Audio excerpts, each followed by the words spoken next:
When you do a brief research, you'll find that these people in Okinawa, they depend much more on potatoes, sweet potatoes.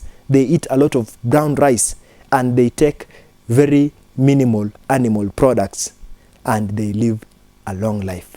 And you'll find very many people living past the age of 100 years. So there is a link between what we eat and how we behave. It's just some few months ago when the World Health Organization released a report showing that there is a link between cancer and the red meat and processed meat. And a person was saying that we increase our rates, our chances of getting cancer when we eat red meat. Now, that's what the Bible is saying. When you read the Bible, when human beings were created in the book of Genesis, we read Genesis chapter 1, verse 29, God gave them what to eat. Now, every device which you buy, for example, take it like a phone, computer, you'll be given some piece of book, a document which is called the owner's manual or the user's manual. The user's manual tells you how to eat, how to feed that machine, how to use it. For example, one time I acquired a new device and I was looking at it. There was somewhere where I was told that now this phone you cannot open it to put in your SIM card. So I was wondering, now how important is this book? If I could not get this book, would I have known that this phone cannot be opened? Because since the first phone which I saw, I've seen them, they are opened. So the owner's manual, the user's manual is so important in giving you the instructions as to how you're supposed to use that particular machine. Now, even human beings, they have a user's manual, and that is the Holy Bible. When you read the Holy Bible, you will find there are rules. There are thousands of admonitions and counsels on how to do various things, on family, on health, on spirituality, on even how to stay with your neighbors. You are told that this is how you are supposed to stay with them. And it is so sad that we are neglecting that book. We are saying that this book is so ancient, it cannot counsel 21st century youth. Just imagine. But when you read it, it is full of counsels. For example, when you open the book of Proverbs chapter 3, there is a counsel there on health. When you take the book of Proverbs, chapter 3, the verse is 5. The Bible tells us something there. And it says, verse 5, trust in the Lord with all your heart and lean not unto thine own understanding. Then verse 8 says, it shall be health to your navel. When you trust God, it is going to be health. I was giving you the three aspects of health. Spirituality, spiritual health. We have the physical health, and finally we have the psychological health. When we trust God, the spiritual health is taken care of. It says, trust God alone and not lean on your own understanding. And if you trust God, the fruits are, it shall be health to thy navel and marrow to thy bones. When you read chapter 15, verse 26 of the book of Exodus, the Bible tells us that if we obey God, if we diligently seek what He tells us, He is not going to allow us to get sick. God, of course, does not send sickness to us. He allows Satan to do something, to tempt us. So the Bible is so much important a counselor when it comes to even matters of health. So when you read the Bible, from the first books of the Bible, possibly you can get a commentary which will help you to understand on matters of health. And these days we have Google. You can just Google there, matters of health in the Bible, and you're told that now this is what you can do to maintain your health. But we'll come to that. Let's come to modern medicine. Modern medicine suggests that when you are sick, you take medicine. But does sickness demand medicine? Another doctor in the around 1916 there, he said that all diseases can be healed from internal. All diseases can be healed internally. All diseases can be healed internally, unless for fractures and accidents. I don't know if you captured that. All diseases, cancer, asthma, and all those, except accidents, can be healed internally. Now, I have a question.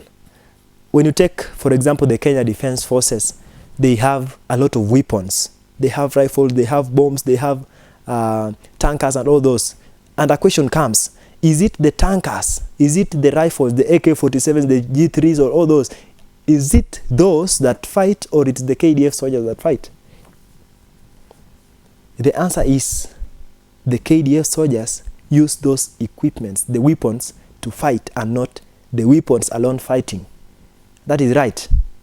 So the body also has an army. It has a defense system, a body defense system called the white blood cells. And these white blood cells, they fight diseases. For example, when your body is infected by a plasmodia, that is malaria, what happens? The body fights that malaria in itself. And if you find that the body is not able to fight it, it's when now you give it strength. You are given some quinine or all those drugs to help you, to help the body to fight the disease. It is not the quinine. It is not all those drugs that are going to fight the disease. It is the body itself, the white blood cells, that they are strengthened to go and fight the disease.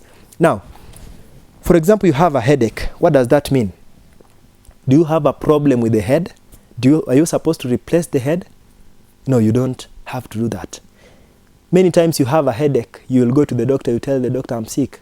What's happening with you? You'll tell the doctor that I'm having a headache. What else? I have also a stomachache. So the doctor tells you, possibly you are suffering from malaria. So the doctor goes on and tells you, now take these drugs, because there is a long queue following. You cannot go and test you. So the doctor treats the symptoms other than the cause. He doesn't know what the problem is. He tells you, now, because it seems you have malaria, because of the signs, I'm going to deal with the signs and you're going to get well. So you go and take with all the faith, and possibly God helps you get well. So we treat the symptoms, not the cause. So we are going to look at the approach which the world is taking, not criticizing them, but trying to see how we can help ourselves to restore our health rather than fighting the disease at the cost of our health. I was giving you an example of Kenya Defence Forces, and I was trying to compare the Kenya Defence Forces with the body defense forces of the white blood cells. You have a problem with malaria, you go and treat yourself. The treatment, the drug, for example, you are using quinine. This quinine goes and gives the white blood cells strength. The white blood cells, they get strength to go and fight the disease. After the disease is fought, you get your health back. But take an example, you have a headache. Is there a problem like, I'm suffering from a headache? That is your problem. I'm yet to see a person who died because of headache. Most of the time, headaches are used as a signal. It's just like an alarm. You have a car, when you hear the alarm ringing, you know that there's something with the car, not with the alarm. You are passing somewhere close to a bank, you hear the alarm is sounding. That does not mean that there is something wrong with the alarm, but there is something wrong actually with that bank. Possibly there is some attack inside, or the robbers have come, or something like that. So when you hear a headache, it doesn't mean that you have a problem. So you rush and look for Brufen, you rush and look for any type of painkiller to come and say, the alarm is having a problem, we don't want to hear any noise from it. It only signals us. So I believe you are learning something from that. When you have a headache, you're supposed to think. For example, many a times you'll feel a headache because you didn't take water. You didn't take water. You have not taken water for 3 days. And our blood is more than 70% water. So you are not taking water, and you are expecting your body to just work okay. So the body realizes that there is a terrible emergency. It tells you that there is a problem. So it signals the alarm. You hear the alarm ringing in terms or in form of that headache. So what are you supposed to do? You take a painkiller? No, that is foolish. How do you take a painkiller when you're having a problem with water? Okay, you'll take a painkiller. The painkiller is not going to heal you. It is not going to provide you with water. It is going to tell you that now the alarm is now silent. You can now suffer slowly without realizing. And that is not a wise idea. So when you are feeling a headache, think. Ask yourself, when is the last time I took water? And you realize that you did not take water, go and take some 2 or 3 glasses of water, possibly warm water. You are going to restore your health back. Now, another thing which can make you have a headache is when you are tired. You have worked the whole day. For example, you have been in the shamba or something like that. You have been reading. You have been stressed by something, and you need some rest. You hear the alarm ringing telling you, hey, you have a problem. You have not rested. So what do? Do you go for a cup of coffee to to re-energize you? Will you go for that? That is not wise. Your body needs rest. And for example, you take coffee. Coffee has caffeine. And what happens when you take coffee? You feel strong. That is right. But what happens? Coffee, we know that the only source of strength in our body is glucose. The only fuel which we use to run as human beings is glucose. And caffeine or coffee does not have glucose. So what happens? When you have a terrible emergency, God designed us. We were not created by chance. God designed us intelligently in that the body has some reserve. So when you take coffee, this coffee signals the liver. The liver produces emergency. It does some emergency.